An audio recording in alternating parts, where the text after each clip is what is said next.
এখানে এসে সাপেরা থামলো কেন? কে জানে কে আছে এই কুটিরের মধ্যে?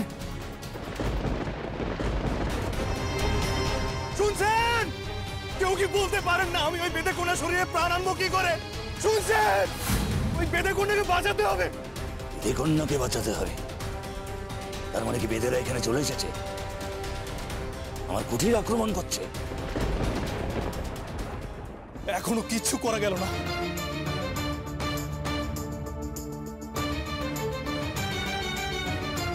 ঠিক, আমি ওকে রাজবৈদ্যর কাছে নিয়ে যাব।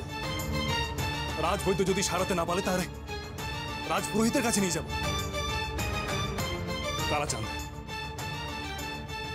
কালাচাঁদের কাছে নিয়ে গেলে উনি এই বেদেকোনাকে ঠিক করে দেবেন। আমি একে এক্ষুনি নিয়ে যাব। উনি মলুয়াকে নিয়ে যাবেন বলছেন, তার মানে ছোবেন? এবার মলুয়া প্রাণ ফিরে পাবে?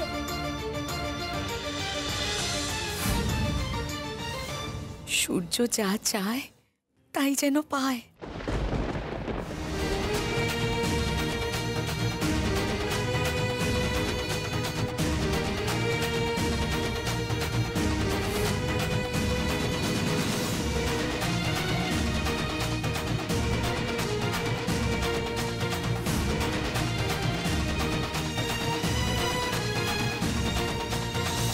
এবার ছোবে মলুয়াকে, মলুয়া আবার জীবন্ত হয়ে যাবে।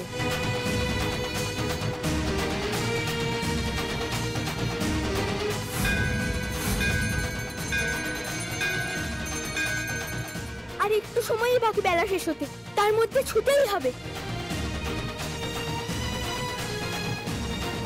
যুবরাজ, একবারটি ছুঁয়ে দিন মলুয়াকে।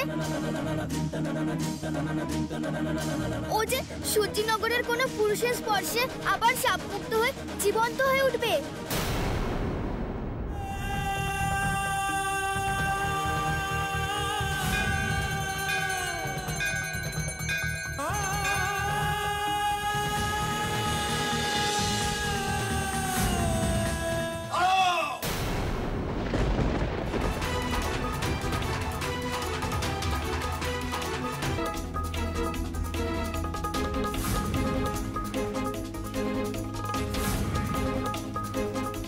কে তুমি?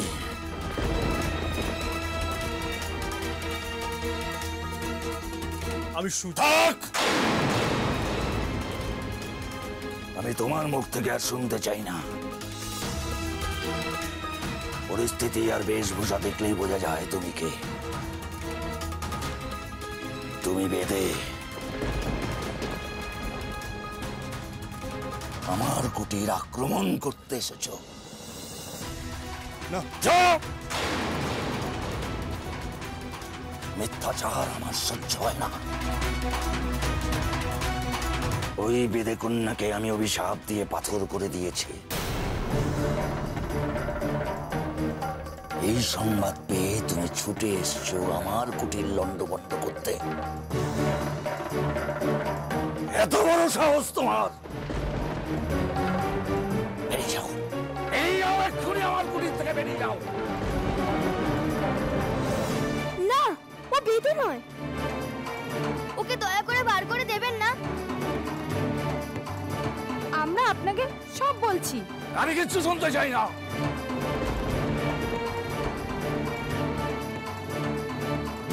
তুমি আমার কুটির থেকে বেরোবে কিনা? আমি বলছি তুমি আমার কুটির থেকে বেরিয়ে যাও, না হলে তোমাকে আমি শাপ দেবো। এবার কি হবে? একটু পরে যে বেলা পড়ে যাবে। তাহলে কি মলুয়ার প্রাণ ফেরানো গেল না?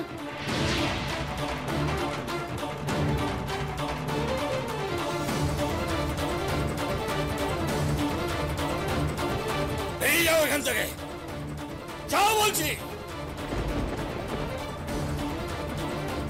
আপনি আমায় ভুল বুঝছেন। কিচ্ছু ভুল বুঝছি না।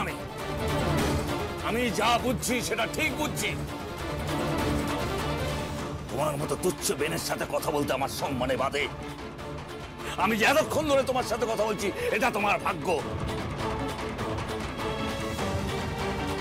শোনো, এটা আমার কুঠির। চলে যাও, বেরিয়ে যাও এখান থেকে। কি হলো, যাও।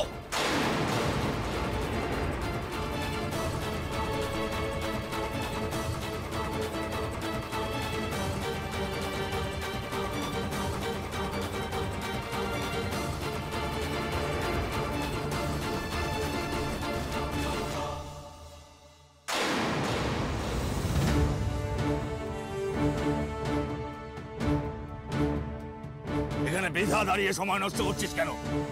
যা, চলে যায় এখান থেকে। আপনি যদি একবার বলেন ওই বেদে কন্যার দেহে কি করে প্রাণ সঞ্চার করব? এ কাজ তোর নয়। তুই ওর শরীরে প্রাণ সঞ্চার করতে পারবি না। ও যদি একবার বলেন আমি তো অন্তত চেষ্টা করতে পারি। ওরে মূর্খ, তোর মতো তুচ্ছ বেদের এ কাজ নয়। আর আমার দেওয়া অভিশাপ থেকে মুক্তি পাওয়া অত সহজ নয়। কিন্তু কিছু তো উপায় থাকবে। উপায় যা আছে ওটা ওদের বলে দিয়েছি। এক কথার পুনরাবৃত্তি করে আমি সময় নষ্ট করতে চাই না। উনি তো বার করে দিচ্ছেন যুবরাজকে, এবার কি হবে? চল না আমরা সাধুকে বুঝিয়ে বলি। উনি তো কিছুই শুনছেন না। আপনি যখন ওই বেদে কন্যাকে অভিশাপ দিয়েছেন তখন নিশ্চয়ই ওই সাপ থেকে মুক্তি পাওয়ার উপায় আপনার জানা আছে। একবার তো বলে দেখুন, যদি কিছু করতে পারি। ওই যে বললাম, তোর মতো তুচ্ছ বেদে এই সাপ থেকে মুক্ত করতে পারবে না। এই সাপ মুক্ত করতে পারে একমাত্র কোন সূর্যবংশীয় পুরুষ।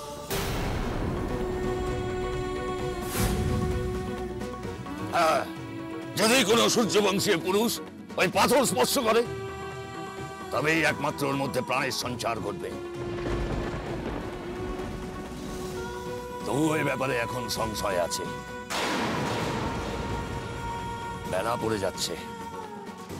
এই দোল পূর্ণিমার পুণ্যতিথি বেলা পড়ার সঙ্গে সঙ্গে শেষ হয়ে যাবে। ওই সূর্য অস্ত যাওয়ার সঙ্গে সঙ্গে এই বেদে কন্যার প্রাণ ফিরে পাওয়ার সব আশা শেষ হয়ে যাবে। আর কিচ্ছু করার নেই। এই পাথরের মূর্তি নিয়েই তুই গ্রামে ফিরে যা। এটাই ওর ভবিতব্য। আর হ্যাঁ, আমি আবার ধ্যানে বসতে যাচ্ছি। আর এই সময় যদি তুই আমার কুঠির লন্ডভন্ড করার চেষ্টা করিস তাহলে ওই পাথরের মূর্তির মতন আরেকটা পাথরের মূর্তি তোকে আমি বানিয়ে দেব সারা জীবনের জন্য।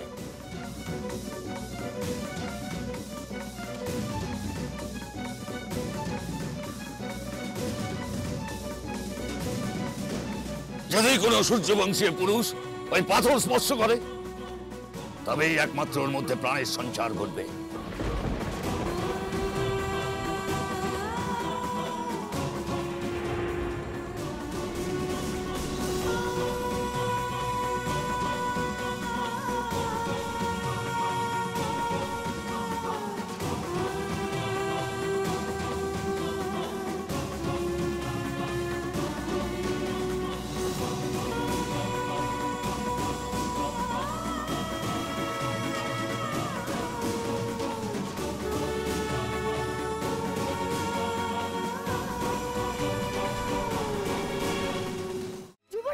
তাড়াতাড়ি করুন, ওদিকে যে সূর্য অস্ত যায়। মলুয়াকে ছুঁয়ে দিন যুবরাজ।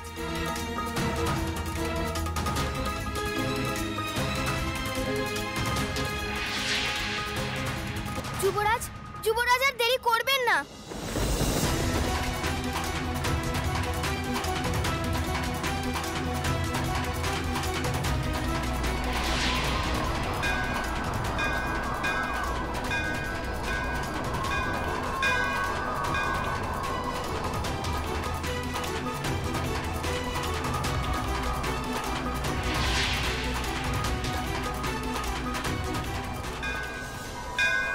কি দোল পূর্ণিমা তিথিতে ঝড় উঠেছে? এ কোন মহাপ্রলয়ের ইঙ্গিত?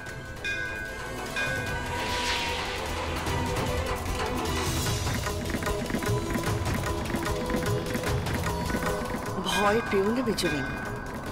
এরকম সময় ঝড় শুধু প্রলয়ের ইঙ্গিত আনে না, কোনো কোনো সময় শান্তির ইঙ্গিত নিয়ে আসে। এই সেই সময়টা আছে, এই সেই শুভ লগনটা আছে। এই দোল পূর্ণিমার দিনে শুভ লগনেই তো রাধা কৃষ্ণের মিলনটা হয়েছিল।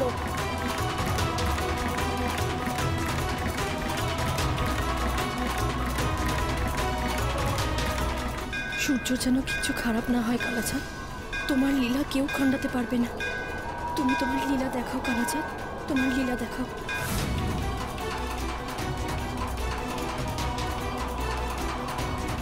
আমার মলুবাবু খুঁজে পাবে ওর মনের মানুষটাকে। কালাচাঁদ, ওদের মিলনটা তুমি করাই দাও, মিলনটা করাই দাও গো।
কিসের এত যুদ্ধ, কিসের এত সংঘর্ষ, কিসের এত লড়াই? এমন রূপ তো পৃথিবীর সমস্ত হিংসা থামিয়ে দিতে পারে, পারে মর্তে স্বর্গকে নামাতে। এমন রূপ যদি থাকে তাহলে থাকবে না দারিদ্র, থাকবে না রেশারেশি। এমন রূপের জন্য অপেক্ষা করে থাকা যায় যুগের পর যুগ। ক্ষুধা, তৃষ্ণা, ক্রোধ সবকে জয় করতে পারে এই রূপ। এই রূপ থাকলে কোনো শত্রুতা থাকবে না কোথাও।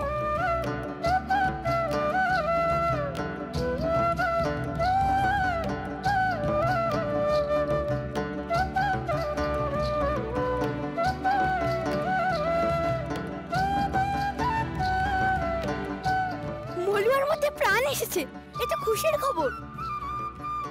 আমার এত আনন্দ হচ্ছে, চিন্তা নেই যুবরাজ কিরকম ভাবে আগলে রেখেছেন মলুয়াকে। দেখ দুজনকে একসাথে কত সুন্দর লাগছে। কিন্তু একটা কথা বল, যুবরাজ এলেন, স্পর্শ করে মলুয়াকে বাঁচালেন, সব ঠিক আছে, কিন্তু উনি এরকম অদ্ভুত বেশে কেন আছেন? ওনার কি কোনো মতলব আছে? কি মতলব থাকবে সে জানি না, কিন্তু অদ্ভুত লাগছে। একজন যুবরাজ, তিনি হঠাৎ বেদেদের পোশাক গায়ে দিয়ে বেরিয়ে পড়েছেন পথে ঘাটে, পুকুর থেকে আজলা করে জল খাচ্ছে, সবই খুব অদ্ভুত। অন্য কোনো কারণ আছে নিশ্চয়ই, কিন্তু সেসব ভেবে আমাদের লাভ নেই। আমাদের মলুয়াকে উনি ভালো করে দিয়েছেন, এটাই বড় কথা। আমাদের কাছে তো এটাই যথেষ্ট। উনি মলুয়ার কোনো অনিষ্ট করতে আসেননি তো? মানে মলুয়া যেরকম রাজকন্যা সেজে রাজপ্রাসাদে ঢুকেছিল ওদের অনিষ্ট করতে, তারই শোধ নেওয়ার জন্য এই ছদ্মবেশ ধারণ করেননি তো যুবরাজ?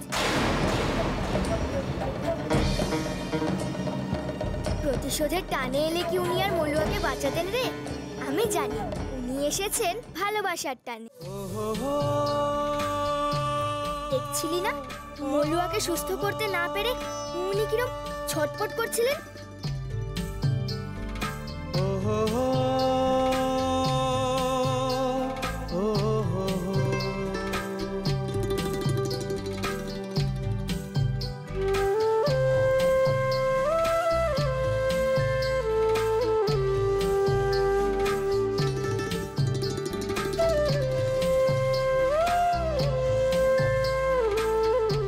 বেদে কন্যে, বেদে কন্যে, চোখ মেলে চাও, দেখো একটিবার। মলুয়া চোখ খুলছে না কেন? যুবরাজের স্পর্শে তো জীবন ফিরে পেল, তাহলে চোখ খুলে না কেন? কি হয়ে গেল? মলুয়া ওঠ, চোখ খোল, ওঠ মলুয়া। কি রে মলুয়া, চোখ খুলে দেখ, আমরা হীরা চুনি পান্না। ওঠ মলুয়া ওঠ। বেদে কন্যে, তোমার জন্য কত দূর থেকে আমি এসেছি আর তুমি সাড়া দিচ্ছ না। ওঠো বেদে কন্যে, চোখ খুলে চাও। ও তো কিছুতেই চোখ খুলছে না। কি করি, কি করে ওর চোখ খুলি, কি করে জ্ঞান ফেরাই?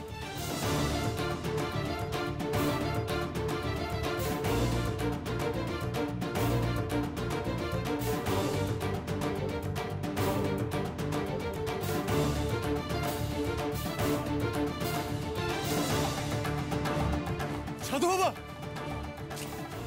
সাধু বাবা, কেউ কোথাও নেই। আমি কাকে জিজ্ঞেস করি? কে আমায় বলে দেবে ওই বেদে কন্যার জ্ঞান আমি কি করে ফেরাবো?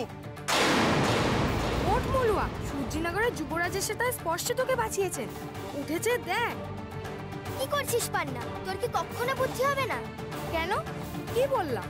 তুই যুবরাজের কথা মলুয়ার সামনে বলছিস। এখন না হয় ও অজ্ঞান হয়ে আছে, শুনতে পাইনি, কিন্তু যদি শুনতে পেত কি হতো? কি হতো? ও যুবরাজকে তুলে আনতে পারেনি বলে ওকে ঘর ছাড়া হতে হয়েছে।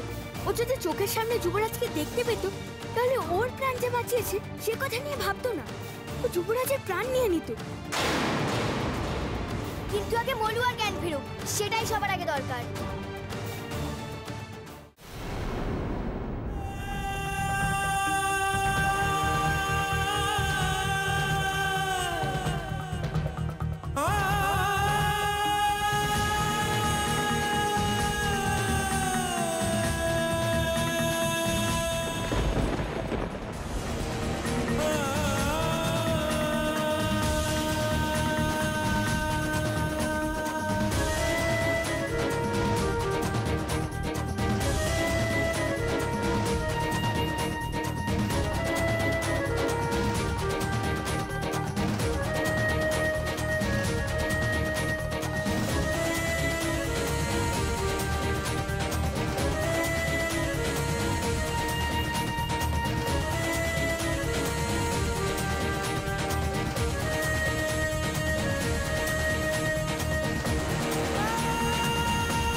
রাজার ছেলে হয়ে বেদের মেয়ের পায়ে তেল মালিশ করছে।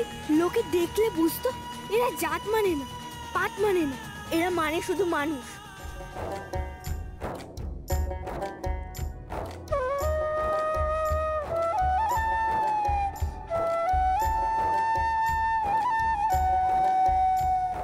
জগতে সব আসে নিয়ে বিধির লিখন, শুধু সময় জানে মিলবে কবে মনেরই সুজন।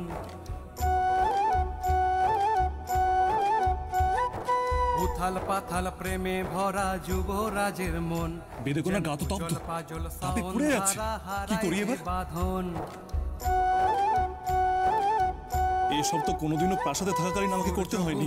যুবরাজের মনে সবই তো মাঠ ফান্দিরা করে দিয়েছেন। পাটরানী আজ আমি কি করি কিছু বুঝতে পারছি না যে। প্রেম প্রীতি মান অভিমান তাই নিয়ে এই গাথা, শুনেন সবে সুধি জনে মলুয়ারি কথা, বেদেনি মলুয়ার কথা।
কখন জ্ঞান আসবে বেদেকন্যার?